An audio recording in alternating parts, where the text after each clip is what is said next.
Venom is a symbiote. Symbiotes are a parasitic race from the planet Klyntar, who require a host to bond with in order to survive. Venom, who was kept in captivity, was discovered by Spider-Man in The Amazing Spider-Man issue 252 in 1984. Now, Spidey's suit had become trashed in the story, and upon seeing the alien machinery keeping Venom captive, our boy Parker was like, hey, that might give me a new costume, and thus released Venom, who wasn't known as Venom at the time. The symbiote bonded with him and created a black suit. Now there's a whole history behind that black costume and how it became to be the sentient alien that is Venom. And because of Venom's symbiote nature, this has led to many a story to explore the concept of Venom bonding with multiple characters in the Marvel Universe, sometimes with disastrous results. So today we're taking a look at some of these story arcs with our list of the top 10 characters that wore the Venom symbiote. Now before we jump in, for the sake of diversity on this list, we won't be talking about Eddie Brock, the man most well known for bonding with the Venom symbiote. It's just a little too obvious. We've also done a mix between characters who have worn the symbiote in the mainstream Earth 616, and ones who have bonded with Venom from alternate Earths and futures.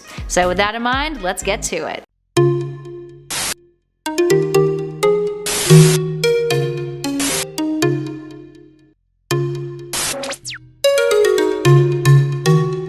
Starting us off in at number 10, the Hulk. Generally speaking, anytime the Hulk is given some sort of advantage in combat beyond what he's already capable of doing, it's pretty darn dangerous. So now imagine what our green pal was capable of when Venom decided to bond with him. Yikes. But thanks to one of Marvel's What If titles, we know exactly what would happen if Venom bonded with the Hulk. Now in What If Volume 2, Issue 4, there was a story called What If the Alien Costume Had Possessed Spider-Man? This was back in October of 1989, a year after Venom and Eddie Brock had hit the scene, so the readers knew what the symbiote was capable of now. More on that later though. So the concept for this explored what if Spider-Man waited longer before going to Mr. Fantastic, who ultimately separated him from the symbiote. In the story, Peter had been irreversibly bonded with Venom, and would later stumble upon the Hulk, who was on a rampage. The symbiote was like, ooh, I want to join with him, and jumped ship, bonding with the Hulk instead, who the symbiote promised to help, saying that he could aid Bruce Banner with his uncontrollable hulking out problems. But the symbiote would later give up on that loose promise and ditch the Hulk for another character that he deemed more powerful, who appears a little bit later on our list. Next up at number 9, Galactus. Now, technically speaking, Galactus doesn't really count as a character who's bonded with the symbiote.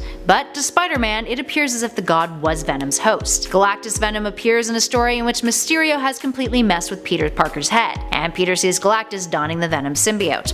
While it has no actual story impact aside from being a really cool splash page, it's still pretty neat to ponder what on Earth, or rather in the galaxy, Venom would do if you were ever to bond with an entity that powerful. I'd take it Peter really didn't want to find out. In our number 8 spot, Norman Osborn. Twice, actually. Norman Osborn has bonded twice with the Venom symbiote in alternate timelines. Now, once was featured in one of the many universes in the Spider-Verse stories. In this one, Norman Osborn had become the US president, and in an unprecedented move, he created something called the Variable Engagement Neurosensitive Organic Mesh, which is basically an altered version of the symbiote, something that he and his followers could wear in order to clean up America. And yes, he was totally a fascist. He even said the words, I quote, "It had to be this way, Spider-Man. We're in the business of making America great again." Yup. The second time was a little less political and occurred in the MC2 universe. Enter Normie Osborn, the son of Harry Osborn who, thanks to Spider-Girl, went from being a baddie to trying to be a good guy. But then the Venom symbiote finds him, bonds with him, and Normie actually ends up reforming it, with the symbiote sacrificing itself later on down the line to help Spider-Girl fight the Hobgoblin. Not all Osborns are bad after all. Up next, number 7, Thor. Remember that What If issue we were talking about earlier? The one in which the Hulk bonds with Venom? Well, the character that the symbiote ditches Hulk for is none other than Thor. Thor would fight against the Hulk Venom, and despite winning the battle against it, the symbiote managed to creep out and bond with the God of Thunder. While Thor struggled mentally with the symbiote, it forced him to hide out in Mount Rushmore, until they were finally defeated by Black Bolt with his hypersonic voice, and inevitably destroyed by Black Cat wielding a sonic gun. Couldn't let Black Bolt have it, could she? Moving on to our number 6, Groot. During one Guardians of the Galaxy story arc, Venom, who was bonded with Flash Thompson at the time, makes an appearance, with the narrative's focus being the Klyntar returning to his home planet. Venom ends up fighting against the Guardians, and after breaking out of a glass jar that they had trapped him in, he bonds with Groot, resulting in the character repeatedly shouting, "I am Venom." So good. Other Guardians briefly became hosts too, including Rocket Raccoon and Drax. In our number 5 spot, Patricia Robertson. Venom's bonding with Robertson is often seen as a bit of a disaster. Now, in a story written by Daniel Way under Marvel's Tsunami imprint, there was this really weird 18-issue Venom story arc that happened in 2004. Essentially, it was revealed in issue 11 of this arc that there was a Venom clone, which had come to be when Venom tried to kill the Thing by shoving his tongue down his throat. Yes, actually. And then the Human Torch burnt it off. So this burnt off piece of tongue that the Thing coughed up was found by a civilian, who then tried to sell it on eBay, where a man made out of nanites contacted him. This nanite man was apparently the nanites who inspired Noah's Ark. Yes, really. Whose master plan was to wait for an alien symbiote to be on Earth so that they could use it to cause the apocalypse. Confused? Yeah.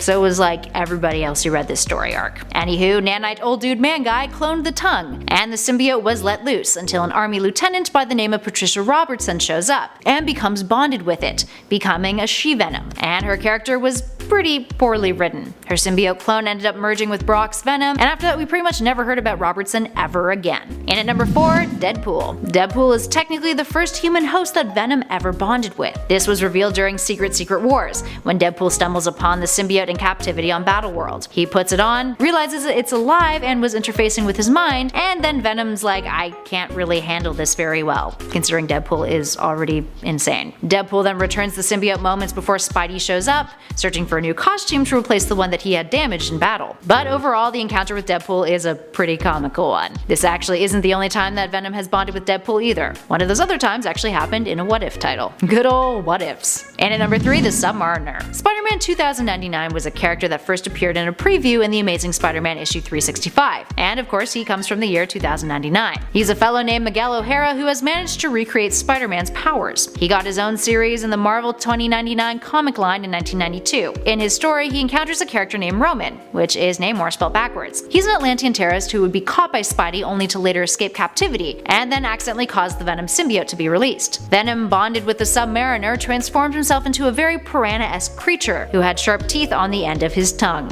The best part is, since that went down in the series' final issue, whatever happened to Venom Roman Submariner was just never actually resolved. He dived deep down into the ocean and escaped, never to be heard from again. In at number 2, Mac Gargan. Venom once recounted his time with Mac Gargan as bad, with, I quote, thoughts like poison stingers, and that it was a thrill to kill. Mac was a mean-spirited Venom, which kind of makes perfect sense, doesn't it? Gargan, most known for being the man behind the villain Scorpion, bonded with the symbiote during Marvel Knight's Spider-Man. Working under Norman Osborn at the time, he was meant to be refitted with a new Scorpion suit when Venom popped up, and the combination was pretty ruthless. Gargan was very into being Venom, ended up working under Osborn as a Dark Avenger and a Thunderbolt, and would go around pulling off a whole lot of evil stunts, killing with zero remorse. At the time, Carnage was thought to be dead, so Gargan really stepped up to give the readers the symbiote brutality that we all know and love. Eventually though, all good things come to an end, even for Mac. The government would remove Venom from him at the end of Dark Reign, and he would return to his Scorpion alias. And finally, in our number 1 spot, Spider-Man. While Deadpool may have been the first human host, Peter Parker's Spider-Man is the character that introduced the world to the Venom symbiote. But as we mentioned in our intro, there's quite the history behind how that came to be. Now, back in 1982, Marvel received a letter from a fan in Illinois named Randy Schuler, who came up with this idea that Spider-Man should get a new costume that would later become an alien character. Editor-in-chief at the time, Jim Shooter, responded to that letter. They dug the idea, and they paid Schuler a whopping $220 for the rights to the idea. Vaguely inspired by the new costume design for the new Spider-Woman character at the time,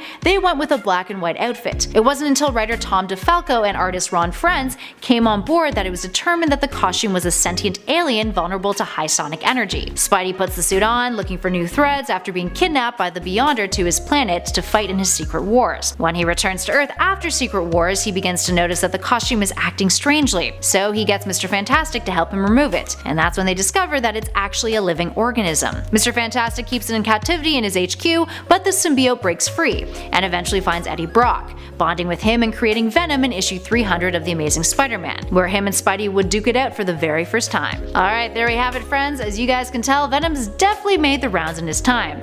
There's actually a ton of other characters who he's bonded with in the past that we didn't mention on this list, so if you guys would be interested in us doing a part 2, make sure you give us a shout in those comments below. For more lists on Venom, hit that subscribe button and take a look at the playlists we currently have flashing on your screen. In the meantime though, thanks for watching everybody. I'll catch you all in the next video.